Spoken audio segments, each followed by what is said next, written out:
is murmured across the lonely grave. Oh, hard times come again no more.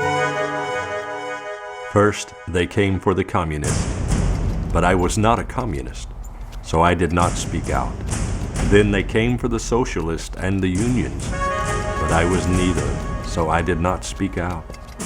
Then they came for the Jews, but I was not a Jew, and so I did nothing. When they came for me, there was no one left. Martin Niemöller, Lutheran pastor, 1939, Nazi Germany. As your first president, I warned you that government was not reason. It is not eloquence, it is force. Like fire, it is a dangerous servant and a fearful master. History now is full circle. You must speak out, or like grass before the sigh, your generation stands witness to the death of a nation. Our revolution now becomes your revolution.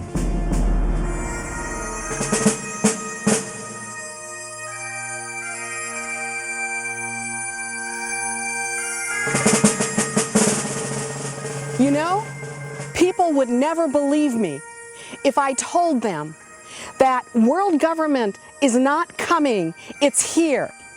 I have covered 105 global meetings. I've interviewed presidents and prime ministers. I've read tens of thousands of pages of their documents. This is not fiction. This is fact. If you tear down the barriers between the countries of the world, and there is this, I call it mafia, this powerful mafia above the countries of the world. They are coming down through sustainable development in the United Nations and all kinds of control to take the soul of the world. Behold a pale horse ride. They claim to seek a new world order, nations without borders, but don't believe the lie. And I looked, and behold a pale horse, and his name that sat on him was Death, and hell followed with him, and power was given unto them o'er the fourth part of the earth, to kill with sword, and with hunger, and with death, and with the beasts of the earth. Revelation 6:8.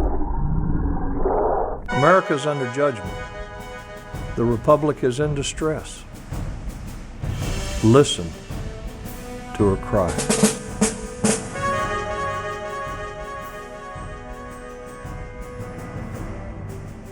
I am not a Democrat and I am not a Republican. I'm affiliated with no party. I'm a conservative and I'm a Christian. What we're witnessing is spiritual warfare. When I was a boy, things were pretty much like those wonderful Norman Rockwell images of 30s America. First things I remember are frosty Carolina mornings with a cheery fire crackling in my mama's big black wood cook stove. I remember snowflakes as big as goose feathers and the moon the color of new-made country butter and a night sky like diamonds against black velvet reaching from horizon to horizon. I remember Sunday school and kneeling at the cross and trying to imagine what God looked like. Sunday dinner and short pants and haircuts and a little puppy my daddy brought home to me. And I remember love.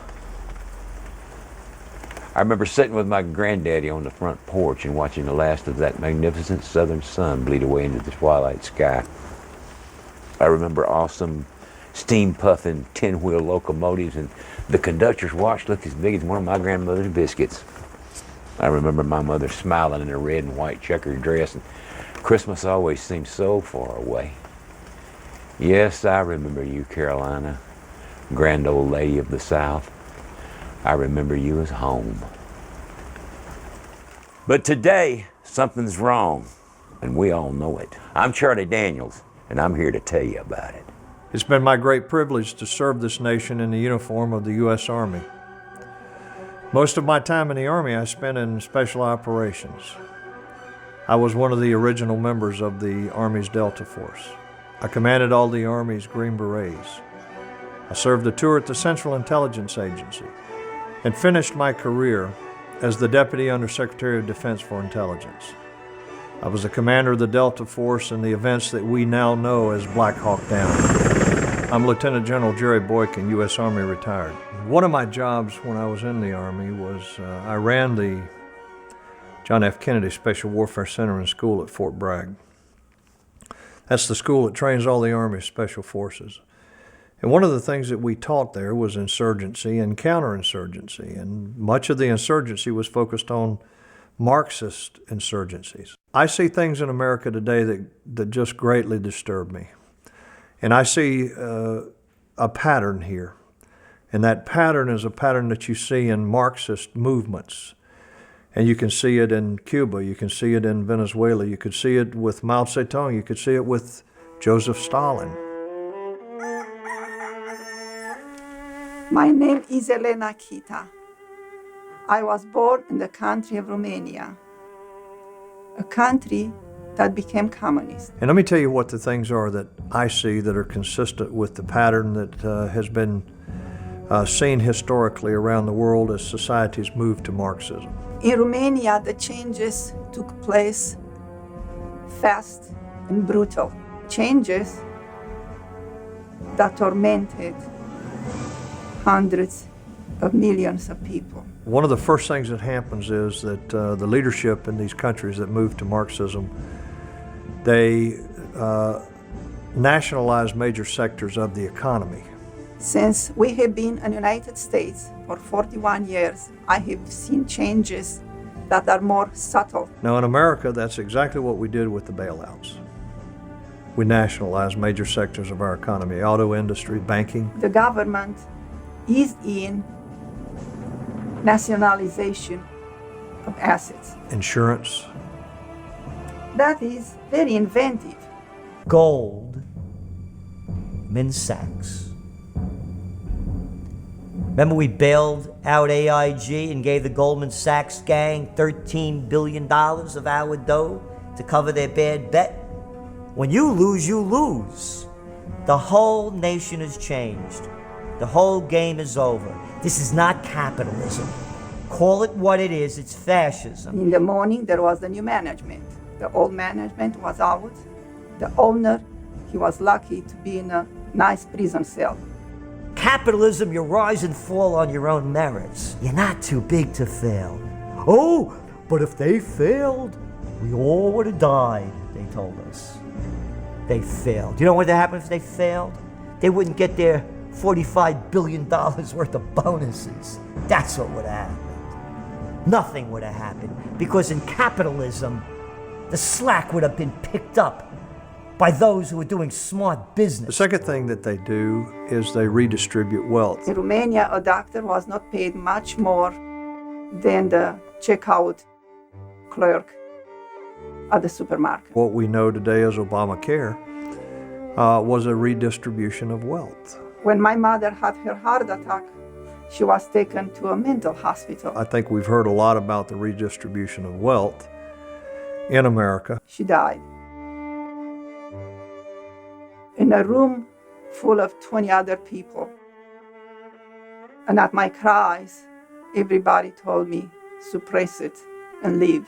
The third thing that you see is you see a discrediting of the opposition. My father was arrested in 1958. Because the authorities in power have to discredit those people that would stand up and say, I don't support this. Attorney could only speak for defense for 5 minutes. I'm not going to allow this to happen in my country. The sentence was 10 years and confiscation of all estate. Tortures of the prisoners cannot even be compared with Middle Ages. They came home, if they came home, broken physically, spiritually, mentally. With the same clothes he left from home, all patched up, coming home eagerly to his family. The woman he loved for all those years was gone.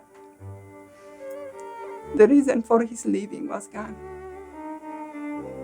He was never the same. Horror bears many labels. And think of that repeated millions of times.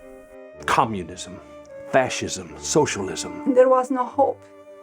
There was darkness. New World Order. People did not talk. People did not smile. None different. They had no reason to. There was no food. Everything was rationed. But the elites had everything. They had special stores. They had special services. They were living in other people's homes with no remorse. The Department of Homeland Security issued a declaration to all law enforcement, state, local, and federal, saying that the future threats to America were right-wing Christian groups, Second Amendment groups, pro-life groups, and returning veterans. Wake up, America, while you still have time. Slumber is over. The young men and women that are serving our nation today, that are coming back from Iraq and Afghanistan and other places in the world, and they are declared to be future threats to America. I see these things happen here in America. Well, what was that all about? Well, in my view, fitting the model, it was about suppressing the opposition. Your children and grandchildren will cry at your graves if you do nothing. It was about discrediting the opposition, because I fall into all four categories. Do something. The next thing that you'll see in the Marxist model is you will see an effort to censor. You can't have an open press. Well, in our country, the mainstream media is really not a problem as we look at this model, because fundamentally most of them are left anyhow. Most of them are progressives or liberals. We no longer have freedom of religion. What you do have to censor is you have to censor pastors. There is freedom from religion. God has disappeared from your school, from Easter, from Christmas. There are winter holidays and spring holidays. Pastors have a ready audience. Pastors have an opportunity to stand up and speak against these kinds of things, to talk about the evils of Marxism and socialism. You do have to have a spiritual life if you want to keep your family and society together. The fact is that the legislation that was passed, that we now know as hate crimes legislation, was designed to make it more difficult for pastors to stand up and talk about moral and social issues in America. I'm very familiar with that. The next thing that you'll see in the Marxist model is you will see an effort to control gun ownership. By decree, people were forced to turn in their weapons. Because you can't have a population that is armed. Now, if you look at the fact that our President and our Secretary of State have both said that our President, our administration, will sign the United Nations Small Arms Declaration, it must cause concern among Americans who believe in the Second Amendment rights to buy and own weapons. And those who support this legislation or support this whole concept of a UN Small Arms Declaration will tell you that it is designed primarily to focus on military weapons. Well, the question we have to ask ourselves as Americans, do you trust that? I'm Larry Pratt, Executive Director of Gun Owners of America. We lobby the Congress from Springfield, Virginia, which is right outside the Beltway in the suburbs of the District of Columbia. We have been doing this for over 3 decades, and we approach lobbying rather differently from many other organizations in town. Our emphasis begins with the realization that there's a bunch of socialists that are at war with the freedoms of America and with the property of America, the children of America. They want it all. And of course they want our guns. And we react accordingly.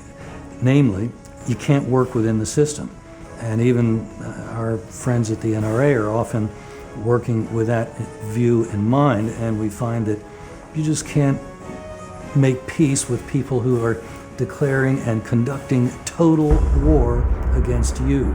So we have approached the whole system as one that's broken, one that needs to be changed. We're accused all the time of being the reason that the Mexican gangs and the cartels have weapons, when in fact that's not true. But does anybody really trust a United Nations international body to determine how we as Americans, under the Second Amendment, buy, sell, and control our arms? Well, I don't. Our job will be to keep the heat on the new Congress and to push that Republican establishment further and further toward the Constitution, so that they understand that we didn't just want them to stop Obama from doing what he's doing. We don't want them just to roll back what Obama's done, but we want them to get behind measures that, for instance, Representative Paul Brown of Georgia is likely to introduce a repeal of the Bureau of Alcohol, Tobacco, and Firearms. That's the kind of thing that's needed. We need to roll back the bad things that we've gotten used to and have been on the books for a long time. And then the final thing that you see in these Marxist movements is you see the leadership establishes a constabulary force, a force that is designed to control the population. It's hard for most people to imagine that there is a network of intelligence gathering established in the United States that is gathering information on citizens, criminal and non-criminal, explaining fusion centers to people who have never heard of them before is not an easy thing to do. The model of a fusion center was developed on the battlefield for military purposes. The battlefield appears to be the United States, where those military tactics, technology, and skills are actually being laid out with a network through the fusion centers, the militarization of the police force. The battlefield now is within the United States. Who are the potential insurgents? Apparently, it's everyday citizens who have to be watched and monitored. Under communism, people forgot to smile. They could not sing a lot of love songs unless they were approved by the government. They could sing praises to the dictator. We all remember that Hitler had the brown shirts. And of course, in the Night of the Long Knives, Hitler killed a lot of those people because even Hitler became afraid of their power and their control over the population.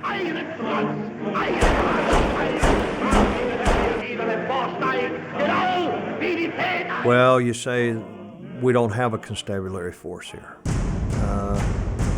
Well, there was a speech that was given in the 2008 election in which our current president said, if I'm elected, I will have a national civilian security force that will be as large as and as well equipped as the U.S. military. We've got to have a civilian national security force that's just as powerful, just as strong. You need to read the health care legislation. And you'll discover in there that, in fact, there are provisions for the commissioning of officers to work directly for the president in a time of national emergency. Well, what is a national emergency, and what exactly is the function and the purpose of those officers that would be commissioned to work directly for the president? I see the history repeating. The history of terror.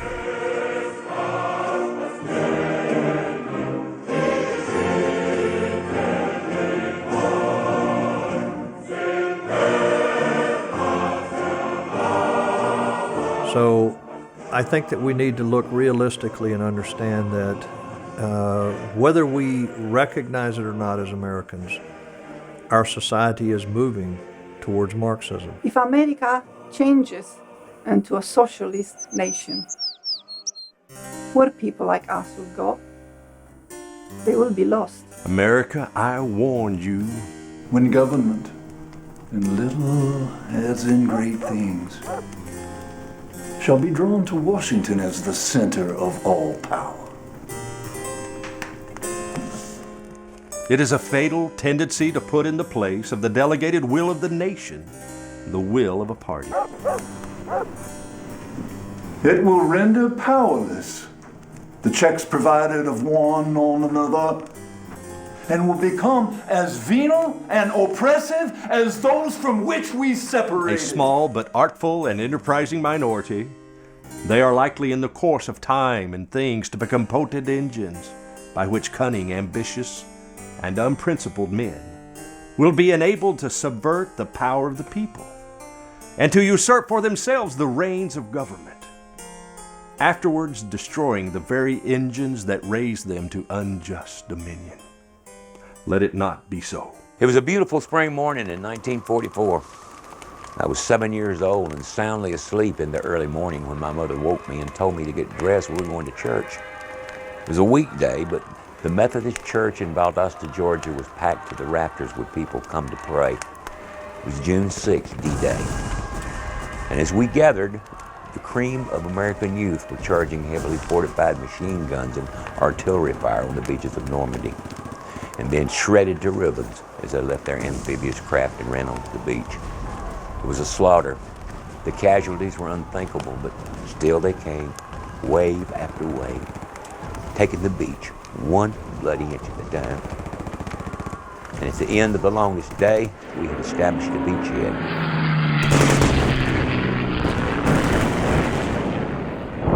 If we'd lost this one, it was all over for Europe.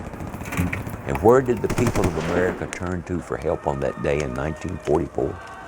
They turned to God, and He answered like He's done so many times before.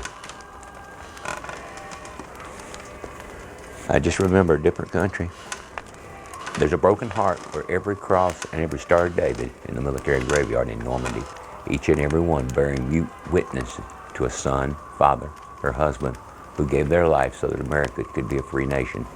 Are we going to sit on our hands and live our comfortable lives and dishonor the blood spilled at Normandy, Valley Forge, Gettysburg, Shiloh, the frozen mountains of Korea, the jungles of Vietnam, and the deserts of Afghanistan and Iraq? Are we going to passively sit back and allow the future of our children to be put into the hands of inept, power-drunk, spin-crazy politicians and the evil men hiding in the shadows of their dark ivory towers who pull their strings? The answer is no. No, no, not now, not ever. I'm not giving up without a fight, and I mean a fight to the finish. I'm not going to stand by and let these scumbags steal my country. But the sad truth is, if mankind tries to do this on our own, we will fail miserably. But we don't have to do it by ourselves. Listen, if my people, which are called by my name, shall humble themselves and pray and seek my face and turn from their wicked ways, then I will hear from heaven and will forgive their sins and will heal their land. 2 Chronicles 7:14, the Holy Bible.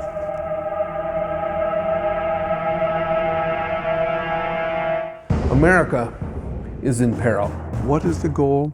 It is to create a one world government. It's as old as time itself. A globalist regime has begun the undertaking of a transformation of what is American. We're going to feel more of this global dynamic that is changing the nature and scope of the American experience. This plan is called Agenda 21, the agenda for the 21st century. Agenda 21 is a program to restructure the world. Human beings inhale oxygen, we exhale CO2.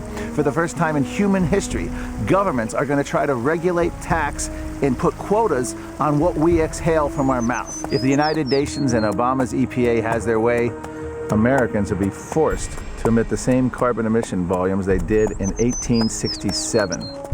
Kind of like the Trojan horse. You roll it inside the gates, all the bad guys slither out in the dark of night. The people of the world are waiting for Americans to wake up. Because if we don't wake up, they don't have a chance. You know what just kills me is how the first thing out of their mouth is always conspiracy theory. Sure, 1 and 1 is still 2. That's just about the size of it on all this. And conspiracy lives in the District of Columbia. The only way this is going to be defeated is to understand the nature of what has enveloped our country. This course has got to change if American sovereignty and mankind are going to survive. Question is, who are they? Who are such men? They're slippery, but they're also smart. Dr. Stan Monteith has written about them as the Brotherhood of Darkness. It came out of a meeting that was held on the yacht of Prince Charles, the Britannia. We cannot be anything less than courageous and revolutionary in our approach to tackling climate change. Prince Charles got in financial leaders and very wealthy people from across the world to actually lay out a program that would be the agenda for the 21st century. Former French President Jacques Chirac said that the United Nations Global Warming Treaty was the first step to an authentic global governance. Al Gore, in the summer of 2009, said the U.S. Congressional Climate Bill was a key component to establishing global governance. What do they mean by global governance? This is what a German climate advisor waxed about, was called a CO2 budget for every man, woman, and child on the planet. Now, what does that mean? It means you're going to have an international body monitoring your car mileage, your home energy use, your airline travel, your train travel. If you exceed your carbon allowance, you are going to owe an international body not only an explanation, but probably money and a piece of your freedom. I'm Mark Morano, executive editor of ClimateDepot.com, former staff at the Environment and Public Works Committee in the United States Senate under Senator James Inhofe. I also was a reporter for Rush Limbaugh, the television show. The cock has crowed, friends. Denial will not stand. And sadly, I'm compelled to paint a sinister story of America adrift.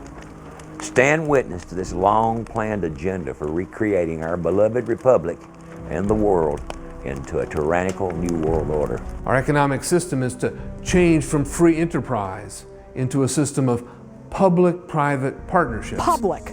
Public refers to government, local, county, state, federal, the United Nations. What Benito Mussolini called corporatism and what the world came to know as fascism. Private refers to non-governmental organizations, corporations, foundations. So today we see the world changing. Multinational corporations working with governments to pursue this global world government dynamic. Public-private partnership is basically a masterful, sophisticated, and diabolical way of transferring wealth. The underlying premise of this Agenda 21 program, often called sustainable development, is the idea that private property is to be abolished. What we are seeing through sustainable development is that property rights,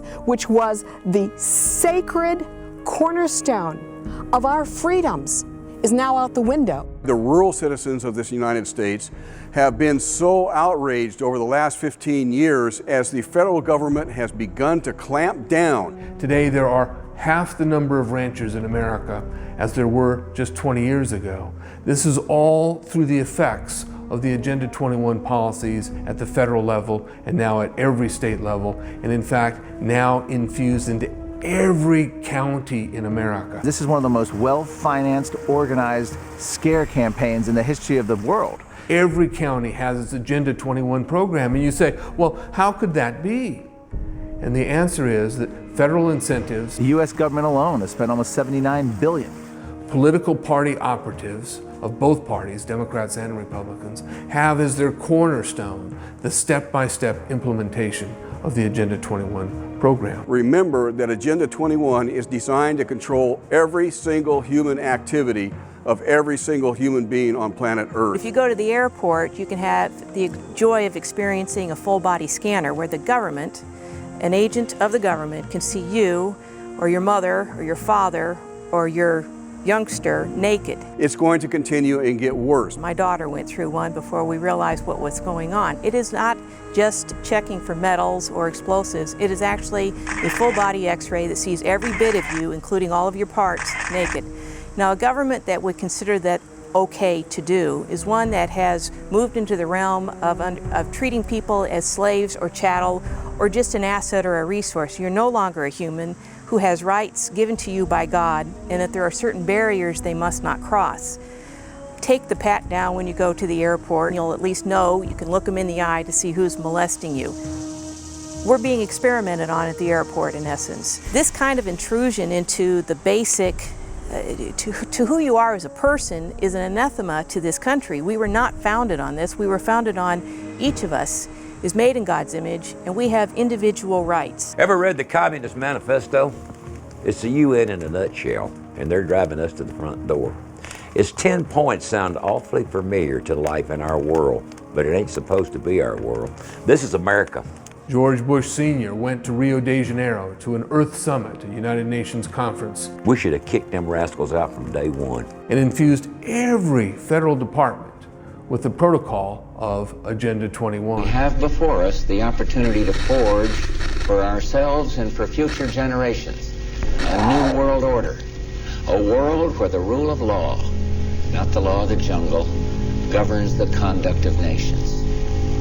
When we are successful, and we will be, we have a real chance at this new world order, an order in which a credible United Nations can use its peacekeeping role to fulfill the promise and vision of the UN's founders. Much of it's already taken place in a town near you. You know, imagine as America continues its fall, transforming the political economics of this country into a world system where all countries are of equal value. In fact, countries and boundaries are to be extinguished. We have lost sight of our spiritual heritage. They are coming for your freedom. That spiritual foundation is found in our Declaration of Independence. In the second sentence, declares, "We hold these truths to be self-evident that all men are created equal, that they're endowed by their Creator with certain unalienable rights, that among these are life, liberty, and the pursuit of happiness." We continue to divorce ourselves from the principles that caused America to be the greatest political experiment in the history of the world. We hear that sentence today and it seems unremarkable to the average American. We've heard it before, it doesn't make much difference to us. Very few people realize that it is the single most radical statement in Western political history. Unfortunately, these people want to dramatically limit the population of the world. In fact, Agenda 21, in its documentation, calls for an 85% reduction in human population. Even Hollywood couldn't make up stuff like this. The average American will react with nonchalance with a statement like that because it's too incredible to seem true. But in fact, it is the case. Well, in Revelation 6:8, why, of course, the scripture says, "And I looked, and behold, a pale horse, and the rider upon him was death, and Hades followed close behind. And power was given him to kill a quarter of the population of the earth with the sword, and with famine, and with pestilence, and with death." And basically, of course, this whole section of the Bible talks about the 4 horsemen of the apocalypse. I believe we're seeing that at the present time. Agenda 21's program for global citizenship is something that is taught in schools today, in schools all over and across America. This is very disturbing. The youth are being prepared to live, should they be one of the survivors of this population meltdown, to live in a society where they become drones to a ruling elite, because of course, that's what's behind this whole system. The truth of the matter is, the premise for Agenda 21 is a lie. It is evil. It is diabolical. So as we begin to look around the world today, we begin to think about how it is that they may reduce population, all kinds of potentials begin to arise. Whether they're going to resort to war, whether they're going to resort to pestilence, to disease, and to famine, I don't know, but I suspect that they will. I think this is all being carefully planned. That's the goal of globalism, is to make every nation interdependent so that no nation can stand alone, all subject to the new order. It is to put us into packed areas where we can be monitored and controlled. Well, they want to get you out of your car. They want to get people to stop using private transportation and to use public transportation. They want to change the structure of homes. They want to get people out of their homes and into so-called sustainable communities, where they'll be in Sydney in condominiums or small apartments where they can be watched and monitored all of the time. Reporting suspicious activity to the authorities is very reminiscent of reading historically about the East German Stasi. Did you know Homeland Security had hired a guy named Marcus Wolf He's just the ex-head of the East German secret police, along with some of his KGB buddies. Needed some help designing the game plan? By the way, don't forget, they put out a report that vets, that's what I said, veterans, were potential terrorists. Now, why does America need that? It makes your head pop, don't it? My daddy'd roll over in his grave. Snitches, it would intentionally be in small groups of people in your neighborhood, at the grocery store, wherever you were acting, and somebody would be reporting your activities. You figure it out, folks. Seems to me we've been had.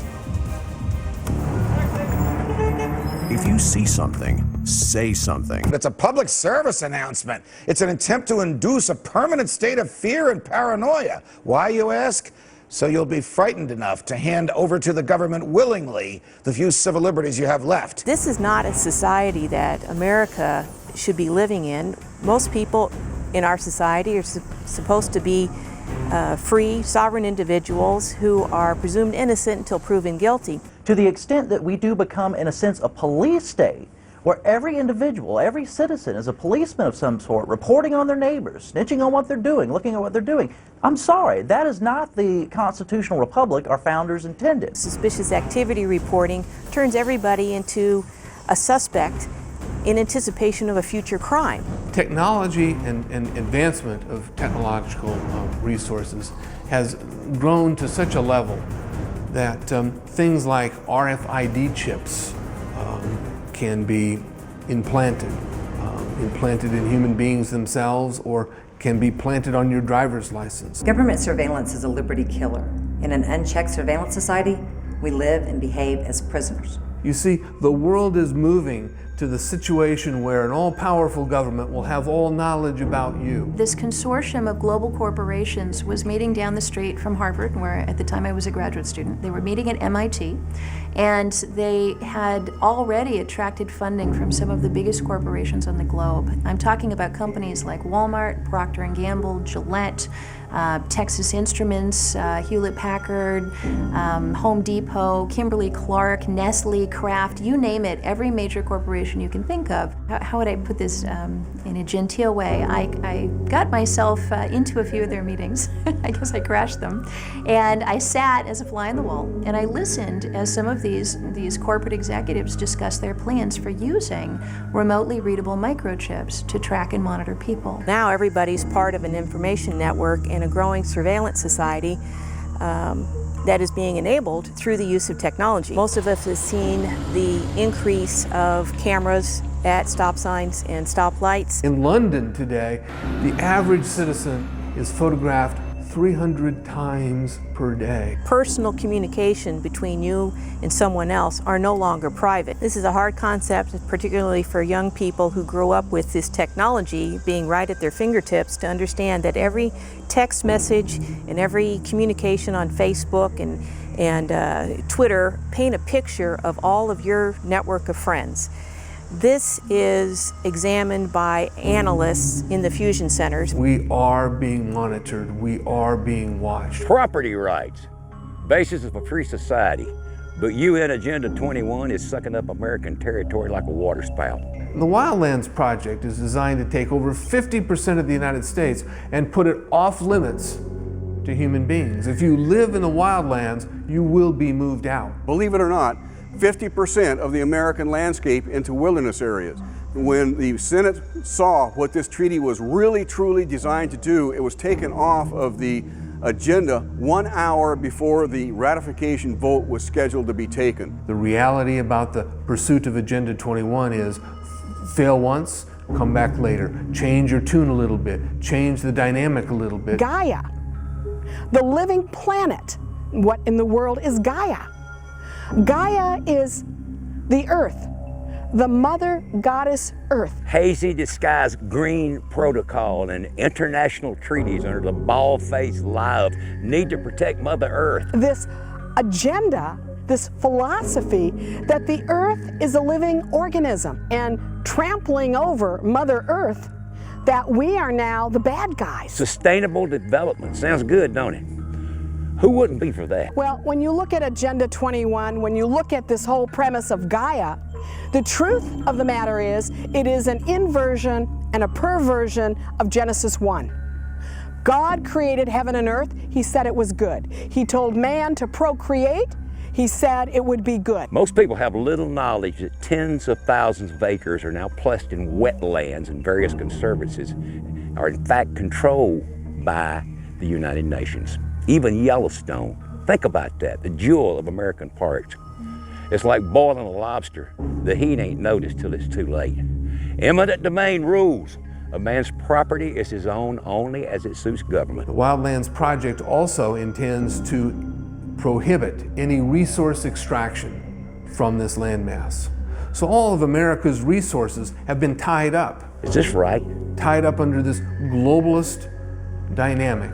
In the land of the free and the home of the brave. The fattest target that we have is to come to understand and recognize an organization that has infiltrated American cities in every state. That organization is called ICLEI. ICLEI stands for the International Council for Local Environmental Initiatives. It basically commits every single person in the county or the city or whatever jurisdiction it might be to a plan that upholds the principles of Agenda 21. In violation, clearly, in my mind, of the U.S. Constitution. And confines our ability to make decisions for ourselves to those made by the United Nations. Over 600 cities, including Bloomberg-led New York City, have contracts with this internationalist organization. The whole idea of Agenda 21, of the agenda for the 21st century, is to create a world feudal society. If you are a baby and if you are an elderly person,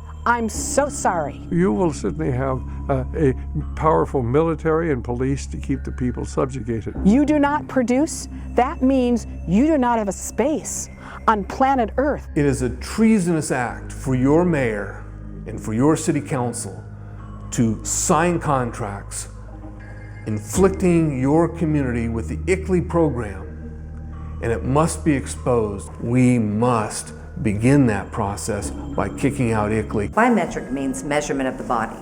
As a technology, it's used to measure physical and behavioral aspects of a person and then transform that personal data into digital code for identification purposes. With biometrics, your body is your ID. 666, mark of the beast, end time prophecy, or just today's reality. Only God knows the time and place, but it don't look good. That is, unless you're a Christian.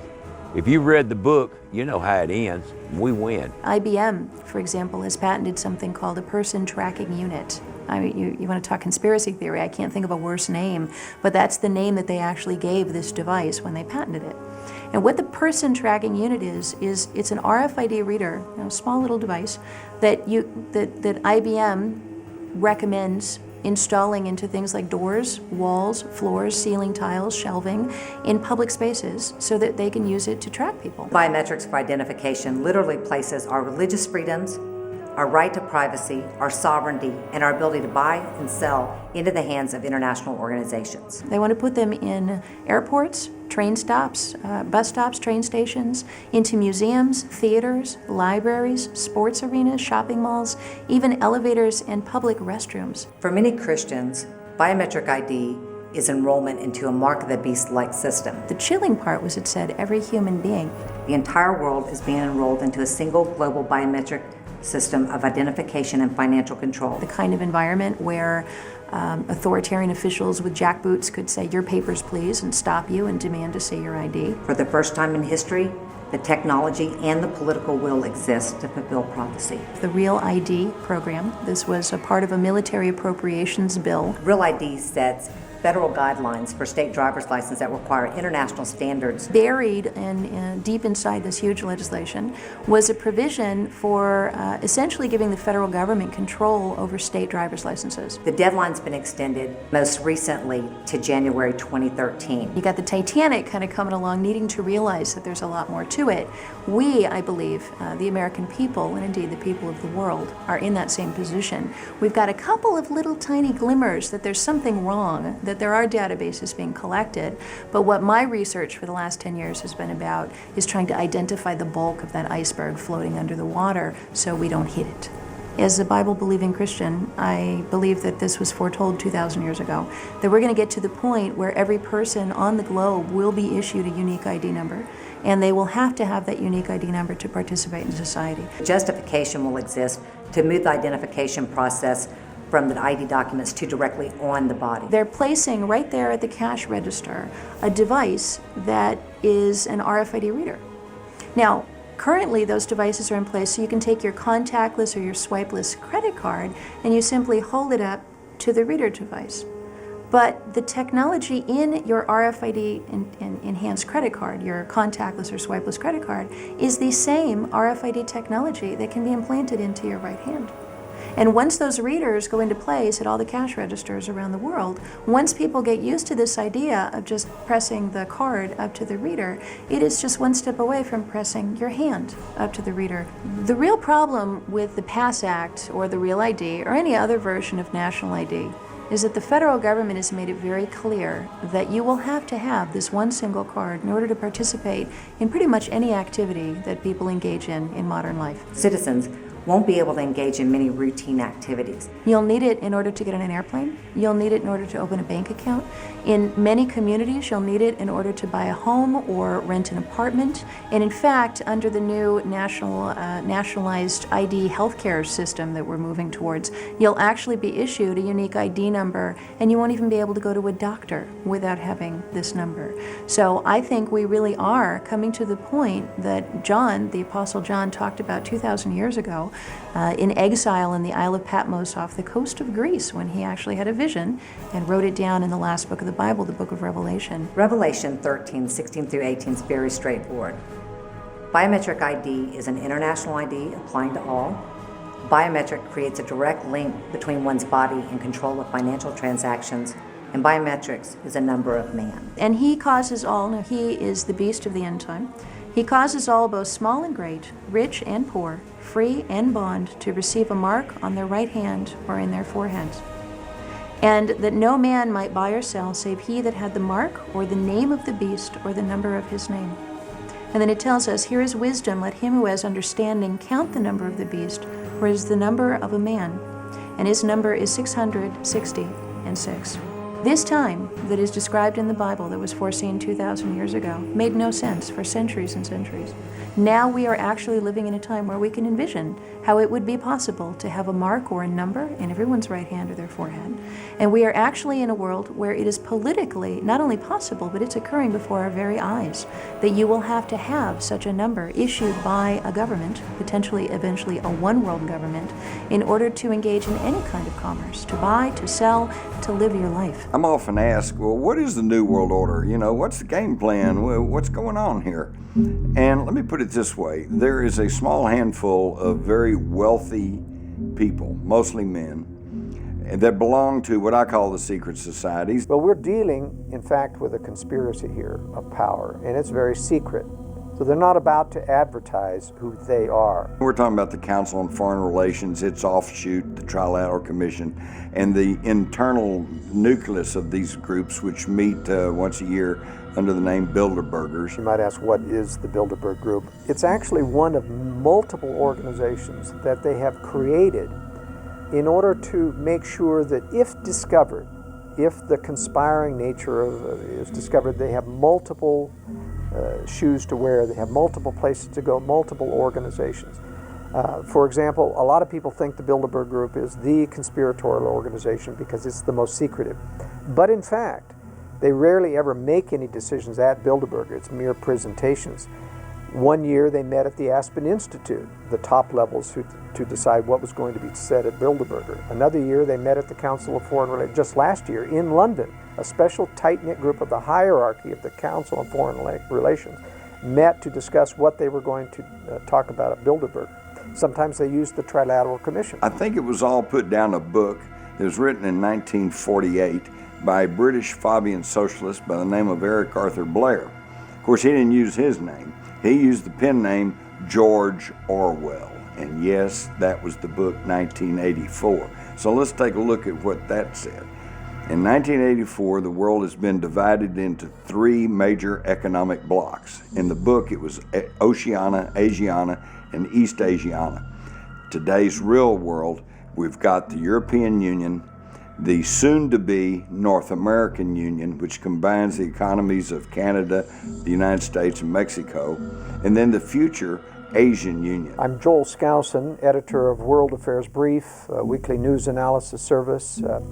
I'm a political scientist by training, served in the military as a fighter pilot for the Marine Corps during the Vietnam era.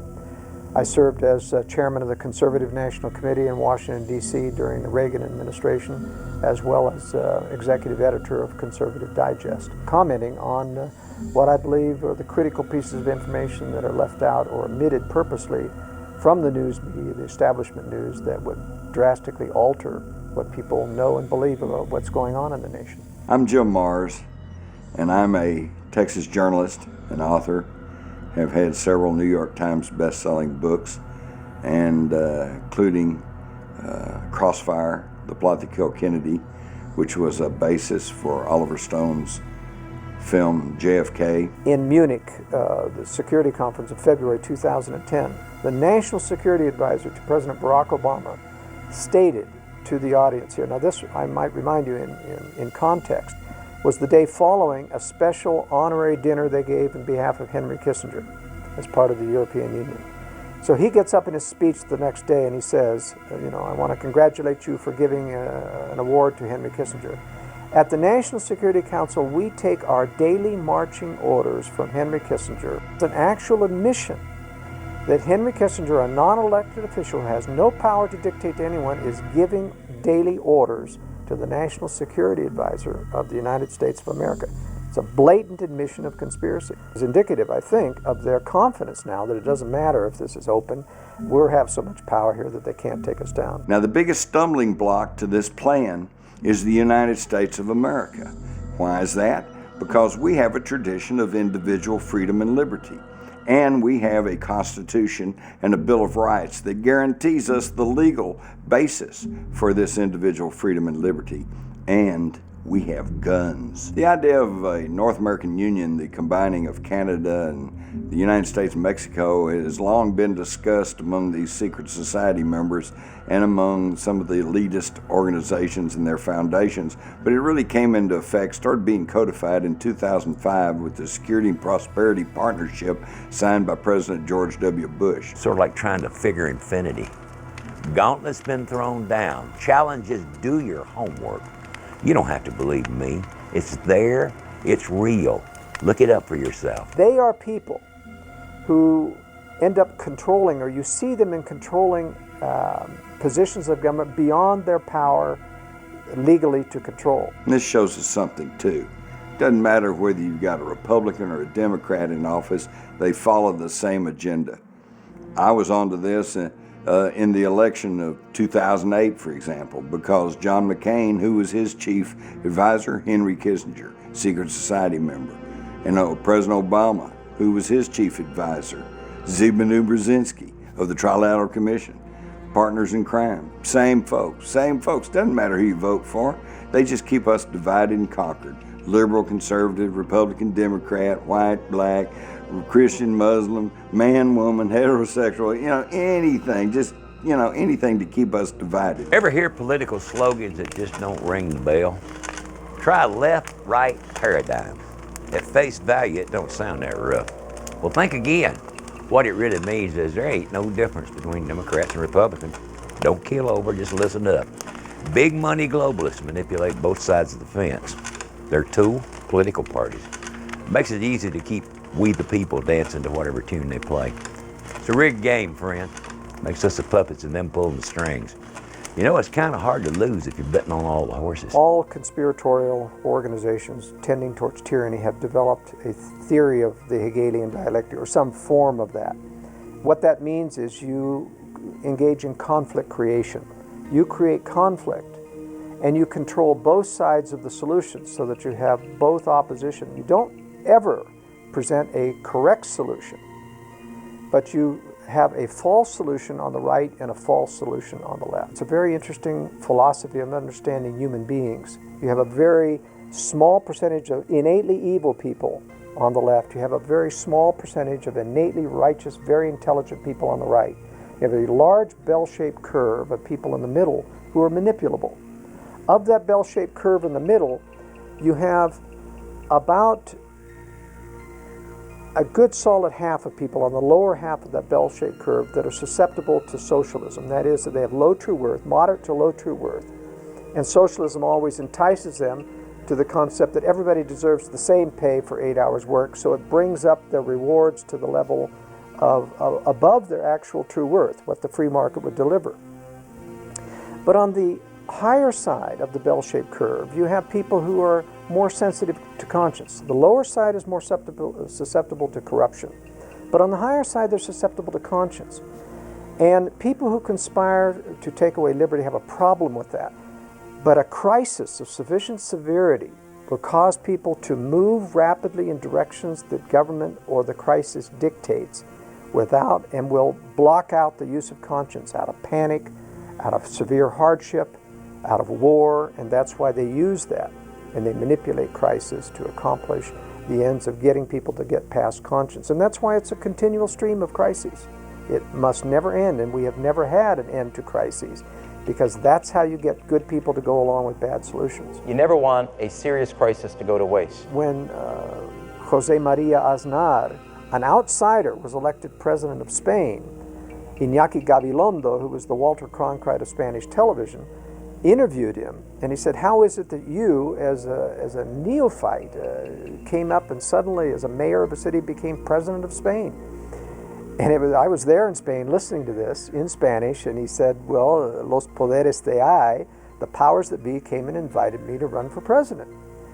And Iñaki Gabilondo, this urbane, great journalist, was just in shock. What do you mean, the powers that be? We don't believe in such things. What do you mean? Who are they? And he said, well, you know, the heads of the labor union, major corporations, utilities, political party heads, and bankers, and investment people, just all the most powerful people in Spain were at a meeting and invited me to come in and run. And so after he got over his shock, he finally said, well, Mr. President, tell me what happened in your first day in office. And he said, well, my first visitor was Henry Kissinger. He was explaining to me how the world works. Well, I'll bet he was.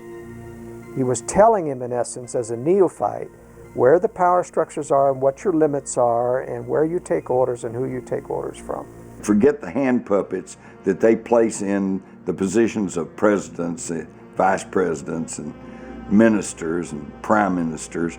That's all window dressing. I don't know who's at the very top level. It may well be David Rockefeller or Rothschild. These are the people we need to start concentrating on. Henry Kissinger, I'm sure, was what I call second level director.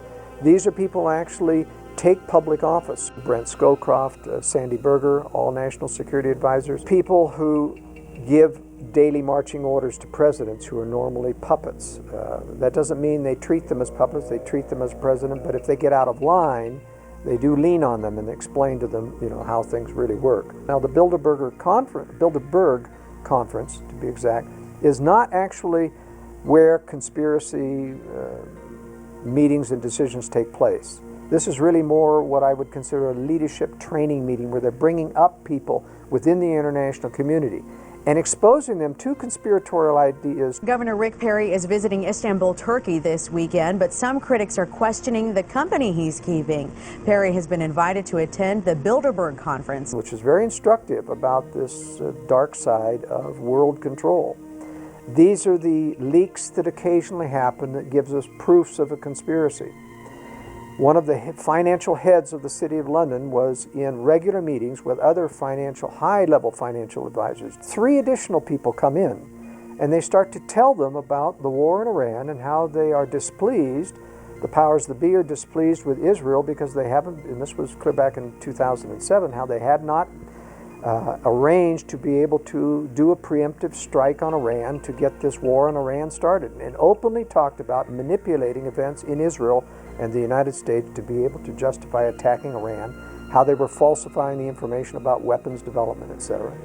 And he was just astounded because it was obvious. He knew everyone but the 3 who had arrived, and all of the people that he had regularly met with apparently had assumed that he was one of them. No one had instructed them that he was an outsider. So he got accidentally invited to this meeting, which was a non-scheduled meeting, and was privy to this conspiratorial information. You didn't hear anything about this in the press. And why is it people don't understand what's happening to us today? Well, folks, it's very simple. There are 5 multinational corporations that have interlocking directorships, okay? So a handful of people control these 5 corporations, and they determine everything you see and hear. And I'm not just talking about news. I'm talking about magazines, newspapers, cable, movies, music. There's a statement from David Rockefeller from one of the Bilderberg meetings, which was ferreted out, that he was thanking the editors of the Washington Post and the New York Times who had been present with me for keeping the secret of not telling what goes on in this meeting. We are grateful to the Washington Post, the New York Times, Time Magazine, and other publications whose directors have attended our meetings and restricted their promises of discretion for almost 40 years. It would have been impossible for us to develop our plan for the world, but the world is now more sophisticated and prepared to march toward a world government. He will simply tell you that their goal is to change the structure of our society. He said, you know, there's some people who think that I'm a part of a secret cabal, that I and my family are part of a secret cabal that is working against the best interests of the United States, working, of course, with others throughout the world to create a more global economic community. And if that is the charge, I stand guilty. A lot of people may say, what's wrong with people getting together and discussing world events at a Bilderberg meeting? David Rockefeller, who organized the Trilateral Commission and is currently the honorary chairman of the North American chapter. David Rockefeller, who is the honorary chairman of the Council on Foreign Relations. Well, the problem is they are discussing things that are illegal. They are discussing things that people would disapprove of if they knew about manipulation of war. David Rockefeller, who is actually was a founding member of the Bilderberg Organization. That's why these things are top secret. That's why they cost millions of dollars. They suborn nations and police chiefs and governments in order to keep the secret about their Bilderberg meetings. With all the problems we had in this country, we're the envy of the world. What happened to America? How can we have gone from we're number 1 in every category to now where we don't even win, place, or show? When did it happen? How did it happen? And why did it happen? We were warned about it by what I would say, in my estimation, was the greatest president in my lifetime. The potential for the disastrous rise of misplaced power exists and will persist. We must never let the weight of this combination endanger our liberties or democratic processes. Now remember who this guy is. He's a 2-term president, Republican. The supreme commander of the Allied forces during World War II in Europe. And a 5-star general. As he's leaving office, he warns the nation that the military-industrial complex is robbing us blind. Only an alert and knowledgeable citizen can compel the proper meshing of the huge industrial and military machinery of defense with our peaceful methods and goals. And then you go back before World War II, and we really started putting America on a different track. It was the Federal Reserve. As most people know, it was created on that Christmas Eve in Washington, when nobody was there, and they passed the Federal Reserve Act. They took the money and gave it all to the rich bankers. And anybody that knows their history knows that throughout the entire beginning of the United States of America, the major issue was from the founding right up through to 1913, the bankers taking over the country. Remember Al Gore? Remember Al Gore? Al Gore, he's one of my favorite guys. You know how I say that politics is show business for ugly people? And things really never changed since high school. Remember in high school and college, you had these guys and girls that wanted to be the class president or the head of the student council. You could see Al Gore. You could just see him. You know, with that blue blazer on, those khaki pants, a little wide behind, little butt. The kind of guy in the locker room, wouldn't undress in front of the guys. That was Al Gore. And Al was the guy that talked like this and always sucked up to the teacher and thought he was better than everyone else because his daddy was senator. Al Gore, George Bush, they couldn't get jobs at Walmart on their own. Connections. So you go back and you start putting the pieces together, who these people are, what they're about, and what's happened.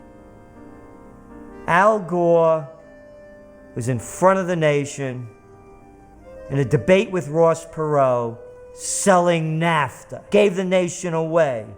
Take down those pesky trade barriers. We gotta go global, they says. Yeah, these are guys, again, remember, they never worked a day in their life. But they promised, this is what they promised. They promised that the American standard of living would increase.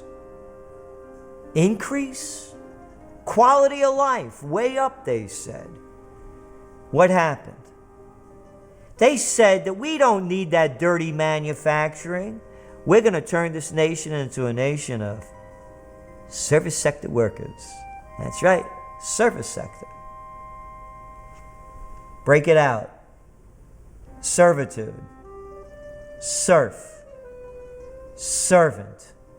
We went from a nation of merchants, craftsmen, entrepreneurs, manufacturers, skilled workers, to clerks, cashiers. Hey, how about stocking some shelves at Walmart at 2 o'clock in the morning? There's a job for you. Oh, you don't like that one? How about a home health aide? That's the jobs that have been created since this. So you go back since the Federal Reserve and you look what's happened to the economy. All they did was game the system. It's been said that the dollar, since the beginning of the country, for the first century, gained 8% by the time the Federal Reserve took over the country. Remember, Article 1, Section 8, Clause 5 of the Constitution clearly states that Congress has the sole authority to print and regulate the supply of money. They turned it over to the white shoe boys, the crooks and criminals on Wall Street. Federal Reserve. You know the line. They're no more federal than Federal Express. It's a private company. The puppet strings, the puppets, the Gores, the Bushes, the Clintons. They pull the strings and the puppets call politicians. Excuse me. They tell the politicians what to do. Oh, don't say anything bad about them. Don't say anything bad about them. What do you think, their mother's better than mine? Let's just put it on the record. We'll call it even, okay? But I can say this with full authority. Mrs. Bush could never cook like my mother. I'm Italian, I know what good food is. These people have an attitude that they're all better than everybody else. They know best. They've done it. They sold the country out. Fair trade, free trade. They don't know anything.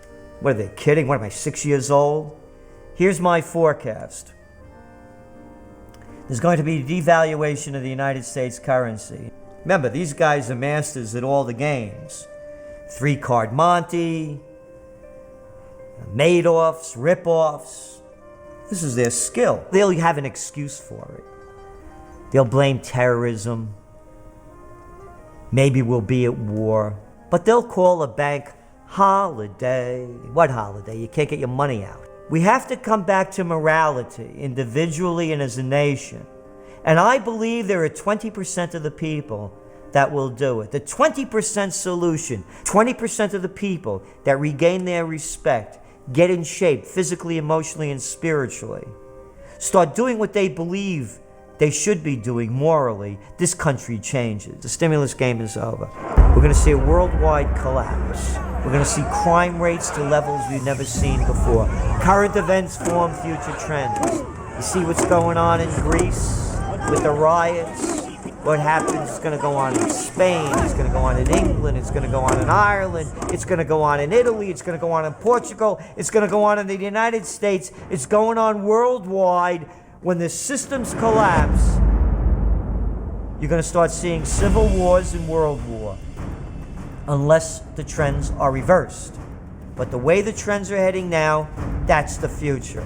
It's simple. You don't have to be a trend forecaster to figure this one out. All you have to do is open up your eyes. There's evil afoot, and the devil's in the details. Our America, once inspired that great experiment in human dignity, is now far from such a bold beginning, far from God, far from we the people. Folks, we're hanging over an abyss feet first, and there's something wrong. There's something bad wrong.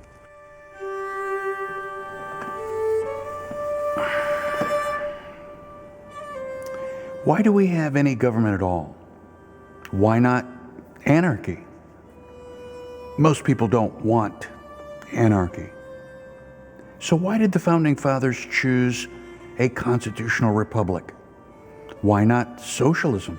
Why not communism? During the War of 1812, James Madison, the architect of the Constitution, fled from Washington to the Shenandoah Valley in Virginia, to the Belle Grove Plantation, his wife's family home. Today, America faces a constitutional crisis more profound and dangerous than Madison could ever have imagined. The reason that the Constitution is the most significant document that we have is because it protects life, liberty, and property. Socialism and communism are forms of government that don't recognize private property exists. The Constitution is based upon the principle of self-government. The most important words, in fact, in the Constitution are the first three: we the people. But self-government is not a spectator sport. Here at Valley Forge, we're reminded that our Bill of Rights was written with the blood of the Continental Army. Thomas Jefferson once said that in matters of conscience, let no more be heard of confidence in men, but bind them down with the chains of the Constitution. Rights come from God, and that's one of the unique things about our country and the founding of it, is that the first time in the history of man, a government was established that recognized that rights come from God, and the people established this government and gave it only certain limited powers. And those powers are enumerated in Article 1, Section 8 of the Constitution. There's only 10 or 12, 13 different powers that the federal government has. Many decades now, the federal government has continued to get outside the bounds of Article 1, Section 8, to the point that they are now threatening the rights that we hold sacred and dear, like freedom of speech, freedom of assembly, the right to keep and bear arms. England, Germany, France, Australia, Canada, almost the rest of the world are all disarmed. We died for Texas. Free men under God's law. No quarter offered and none given. You gotta beware of subversive treaties with the United Nations which bypass our Second Amendment and are being snuck through in the dark of night. Remember the Alamo. The Appleseed Project teaches folks the absolute best fundamentals of rifle marksmanship and safety in the United States today.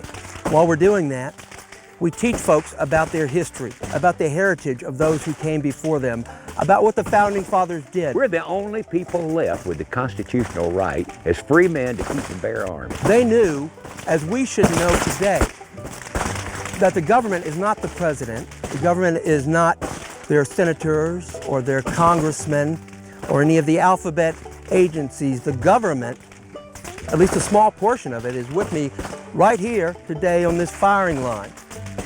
The people. We, the people of these United States, are the government. There's a quote often attributed to Winston Churchill which says, "Never in the field of human conflict has so much been owed by so many to so few." This concept began with General Washington. Remember, we, the people, are the solution. Jefferson and Madison in particular said, you know, it's not just an option that the states have. It's not just a prerogative that the states have. to maintain their sovereignty. It's a duty. The federal government is going to do everything it can to grow beyond Article 1, Section 8 power. And if you're going to preserve a free and prosperous citizenry, if you're going to be protected, if you're going to be able to live your life and run your business free from a tyrannical government, then the state has to stand sovereign. We think a lot of our states' rights down here in the South, but state sovereignty is not just a Southern thing. It's the heart of America's founding principles. I authored the 10th Amendment resolution just a few years ago, and the reason I did that is because of this encroachment on our rights by the federal government.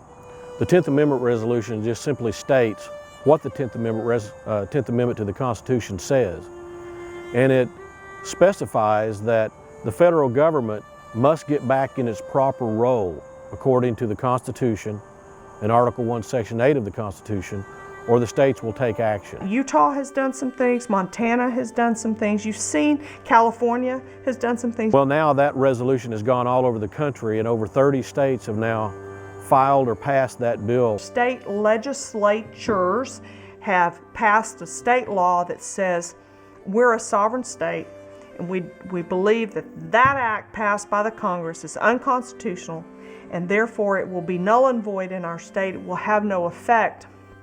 And by the way, any federal officer who attempts to enforce that law within our boundaries will be guilty of a state crime, and they will be arrested and they will be prosecuted. The Constitution is the supreme law of the land.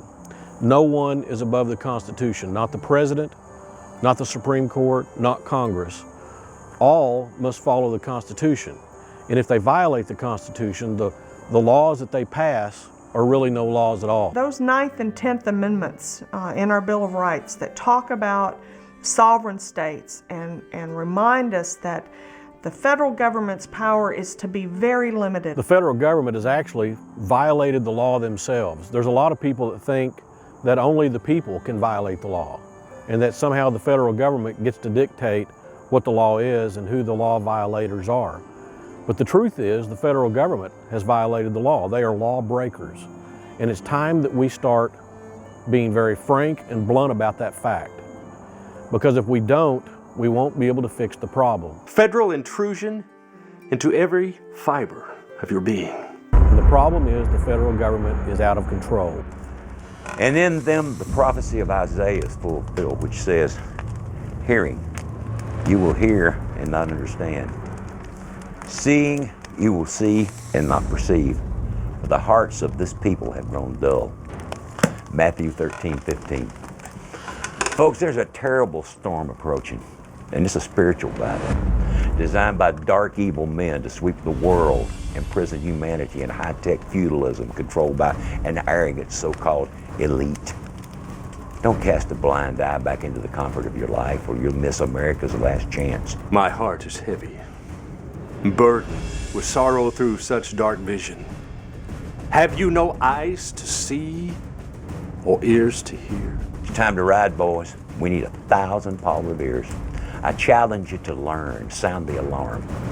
If you love America, you must speak out, and you must speak out soon. Public discourse and political debate is really what we need to protect this republic. One of the ways that I've begun to describe, I think, what we see here is in our country is this notion that you have to be a member of the political royal class to participate in government. It's not what the founders believed, and it's not true. Most of what our government does is unconstitutional. I find that unconscionable and totally unacceptable. People have, to a very large extent, abdicated their responsibility. So many patriots have given their lives to protect the concept of life, liberty, and property. No matter where you go in the world, if there are people there, private property is an important issue. It is a universal concept. It is also an extremely simple concept. It is so simple, even 2-year-olds understand the importance of private property.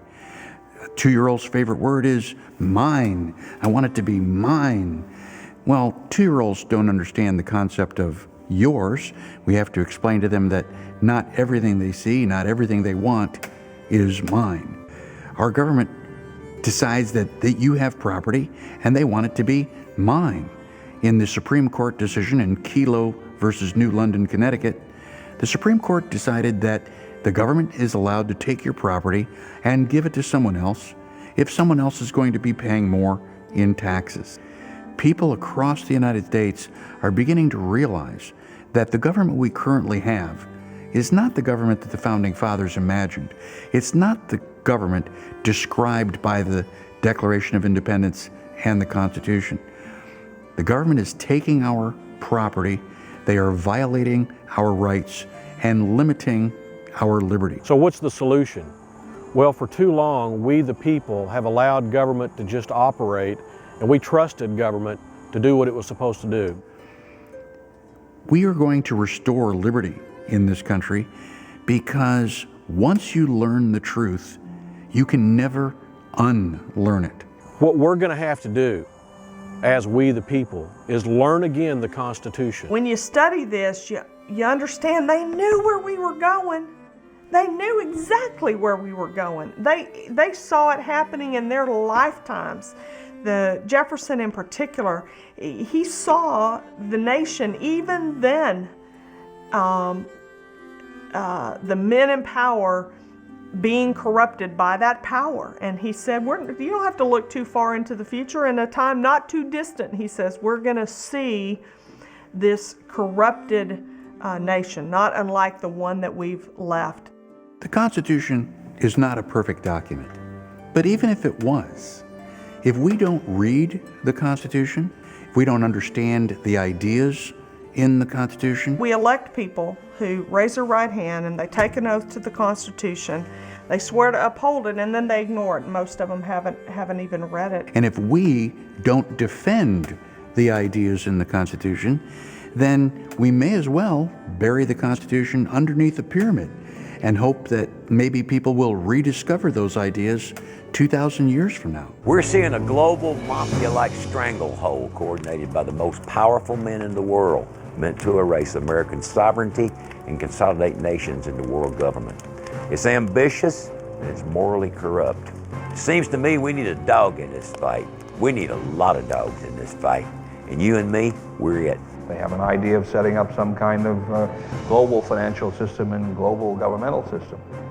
And as a result of those agendas, they take actions that are necessarily contrary to the Constitution, because the Constitution is not compatible with a globalist agenda. Why do I say that? Where did the Constitution come from? The Constitution is the result of the Declaration of Independence. It was the Declaration of Independence that gave legal standing to the independent states to then go and form the Articles of Confederation and thereafter the Constitution. Henry Kissinger, a member of Bilderberg Trilateral Commission and Council on Foreign Relations, wants the sovereignty of America gone. Its task will be to develop an overall strategy for America in this period when really a new world order can be created. It's a great opportunity. You see it unfolding every day. Hearing, but not understanding. Seeing, but not perceiving. Seems incomprehensible. Is this American empire actually America? Or is it the twisted, unconstitutional, unholy perversion of America that has been temporarily imposed upon we the people by the globalists? I've got 2 kids and boy, I want to pass on to them a free nation. You don't have to educate someone to want to be free. That's almost an inherent feeling that people have, an inherent emotion, if you will, before they even start to think about it. This nation's revolution was won with just about 30% of the people being willing to challenge that mighty British Empire. You have to give them the mechanisms and the institutions so they can use those intuitions. You have to study history and understand what's kept societies free and what has caused them to be enslaved. What's going to happen? Well, you're going to have the herd instinct. They're going to follow whatever false leader shows up in the course of the crisis. That's happened in every other country where this phenomenon has occurred in recent civilization, 19th century, 20th century, especially the 20th century. I don't want to have to live in fear of them living in some form of tyranny, some pick your ism. I've said Marxism, fascism, socialism, they all involve men being oppressed and freedom and prosperity being denied. Always because of the same root problem. The people were not effectively governing themselves, and therefore they let others govern them. We have ignored the ideas that keep us free, and we have allowed men to do what men do, and that is to become dictatorial as they accrue more and more power. And when others govern you, you will not like the result. I think what we first have to realize in this country is that once the door is opened, once we allow the federal government to get out of that box that the Constitution has put them in, that the founders put them in, then there is no end to the violations and how far they will go. Not just saying no to Washington, but it's really at the state level looking at what our policies ought to be and what limited government is. It is freedom. Nowhere in the Constitution is the federal government given the power to interject themselves into health care. Stop sitting back and waiting for something to happen in Washington or waiting for something to happen in some state capital. It has to happen at the local level. Do the mental heavy lifting that it's going to take to understand this. And then go to their state legislatures. Most of us in America depend on the government for something that we shouldn't. We want you to pass this particular legislation, and if you don't, in the next election, you'll be removed. Some provision or some service, because government has grown so much, all of us are going to go through a weaning process. And if you grew up on a farm, you know that gets pretty painful. Those calves bawl and squall and holler, don't they? When you pull them off of their mamas, they make a lot of racket. Congress right now is a wasteland because primarily those people there think they can get away with anything that they put through. Anything they vote, that's the end of it. They haven't seen any response from the states or from the people in terms of a check and balance, in terms of a pushing back, if you will, saying, no, we're not going to accept that. And when we do that, we're going to soar and we're going to fly in ways that American eagle is going to cruise again. It's going to be it's going to be a good time in America. So it really comes back once again to those three words in the Constitution. We the people. If the we the people don't take action, then by hypothesis the system is going to break down, because there are groups out there, domestically, internationally, globally, who are interested in breaking this system down. It has been said that the only thing necessary for evil to succeed is for good men and women to do nothing. I don't believe that it makes any sense to throw up our hands and say, well, we surrender, primarily because we haven't yet tried. 1776 closes with defeat on every front. Try as we may, the British have foiled our every effort. I have pledged my sword, my honor and fortune to our glorious cause. Gentlemen, we shall stand firm. These are the times that try men's souls. The summer soldier and the sunshine patriot will, in this crisis, shrink from the service of his country.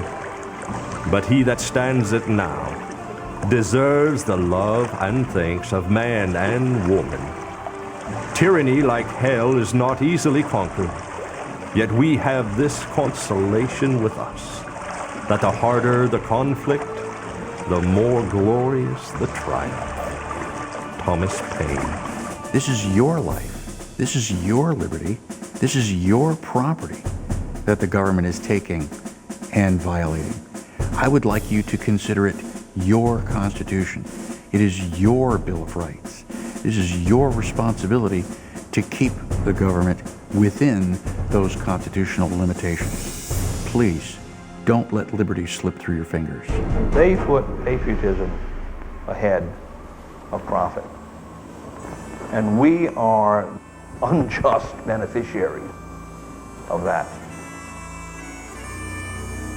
Because we don't put in to the defense of what they left us 1/10 of the effort that they put in to give it to us. But what do we do about it? If Jefferson and Madison were here today with us in this room at Belgrove, and they were aware of the economic and social and cultural and constitutional problems that we're facing in America, what would they do? I believe yet in the spirit of 1776. Well, what did they do when they were alive? All my life, I've heard people say, oh, let Washington take care of it. Well, folks, they have, and it's not a pretty picture. We died on the fields of France. Lest you forget. Remember us! We can't forget. North American Union? A new world order? Unthinkable in my time. Well, I hear all the time, I'm just one person. What can I do? Be who you are. That's your thing. You go after that thing and you promote freedom in that area. Well, here's what you can do. Americans are the solution. Remember us. I am the solution. Remember us. Never forget. Our sacrifice. Educate yourself. With God's help. Then start educating the people around you. Has anybody ever won a war against somebody and they didn't know who they were? We become snooky stupid at every level. We're late in the day. We don't know what freedom is. We talk about it, but we haven't lived it. We haven't experienced it. We don't know what it really feels like. It's probably 11:30 at night, and the clock is ticking, but a lot can be done in half an hour, historically speaking. There was no rules, no limits for us.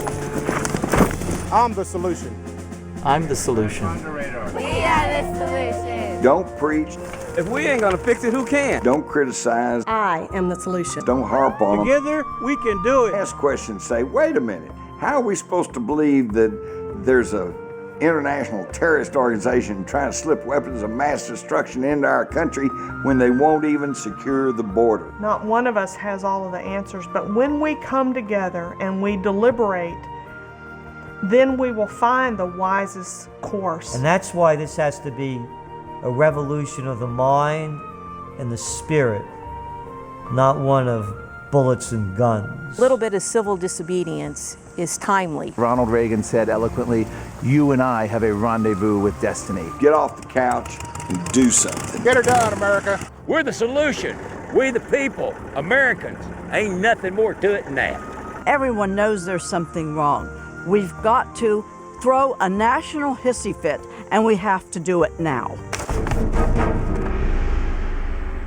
If you love wealth greater than liberty, the tranquility of servitude greater than the animated contest of freedom, go home from us in peace. We seek not your counsel, nor your arms. Crouch down and lick the hand that feeds you.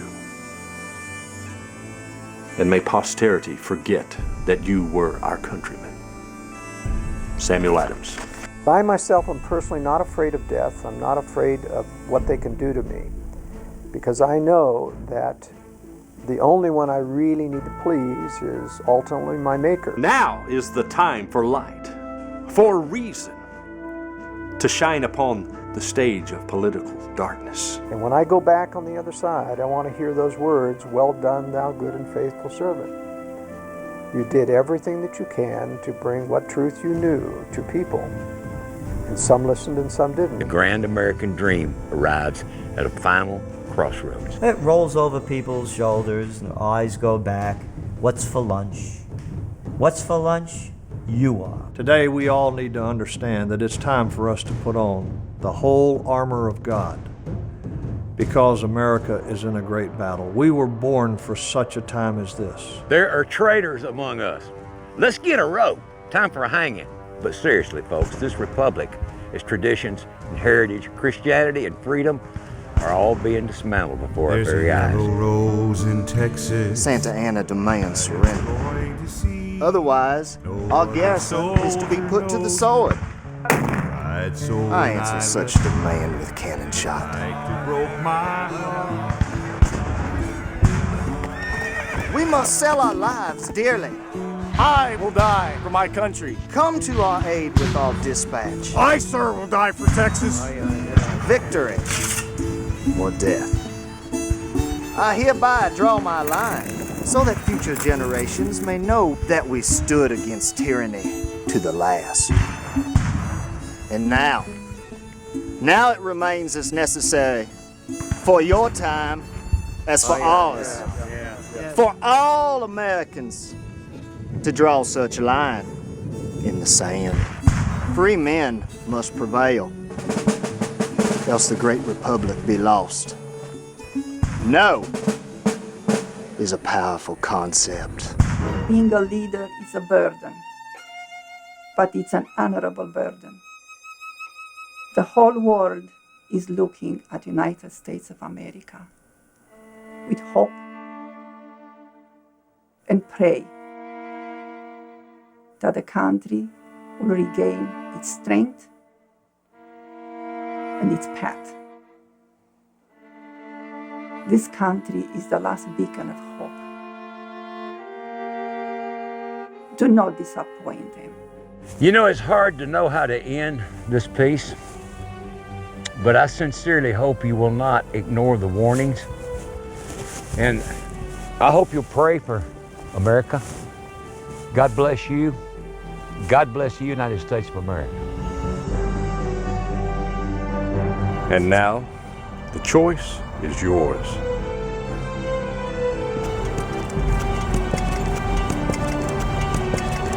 O ye that love mankind, ye that dare oppose not only tyranny, but the tyrant, stand forth.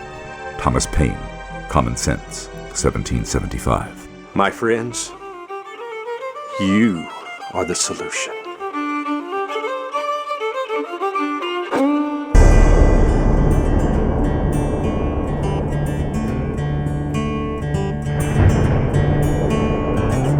There was a mighty nation, blessed above all of creation. It was a rare and precious pearl, conceived in faith and liberty, home of the brave, land of the free. It was the envy of the world. It's time to ride, boys. We need 1,000 Paul Revere's. Shining city on a hill has turned from the Creator's will and let evil take control. Now the reckless men who lead them want to strip away their freedom and to steal their very soul. Now it's smoke and mirrors, switching bait, criticize and confiscate and let the guilty walk away. In this once righteous, godly nation, in the halls of education, they forbid a child to pray. They say we need to spread the wealth. They pretend to guard the health of the feeble and the poor, while the hand they hold behind their back confuses and conceals the fact that the wolf is at the door. There's an unseen hand that pulls the string. It makes his little puppets dance to every song he sings as the night rolls in on a rising tide. Look beyond the shadows, behold a pale horse rise. They claim to seek a new world order, nations without borders, but don't believe the lie. Even in this wealthy nation, it could come down to starvation in the twinkling of an eye. They tell us there will soon be peace, our lives could be an endless feast, but they lead us toward the dark. In the distance, sabers rattle, and the armies train for battle as the beast prepares his mark. There's an unseen hand that pulls a string and makes his little puppets dance to any song he sings as the night rolls in on the rising tide. Look beyond the shadows, behold a pale horse ride.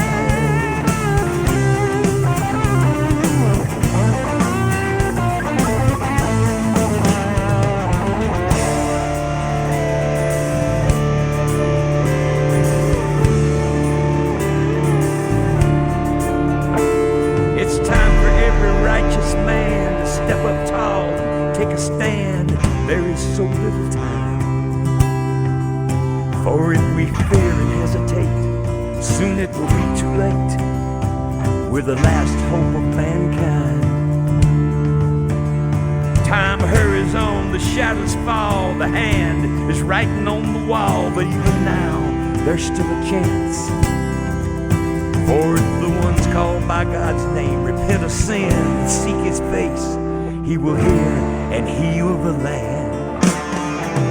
There's an unseen hand reaching from above, and a gentle voice that beckons to the shelter of His love. Come on home, my wayward child, 'cause out on the horizon there's a pale horse running wild. America, my wayward child, can't you hear the thundering hoofbeats of a pale horse running wild?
No is a powerful concept.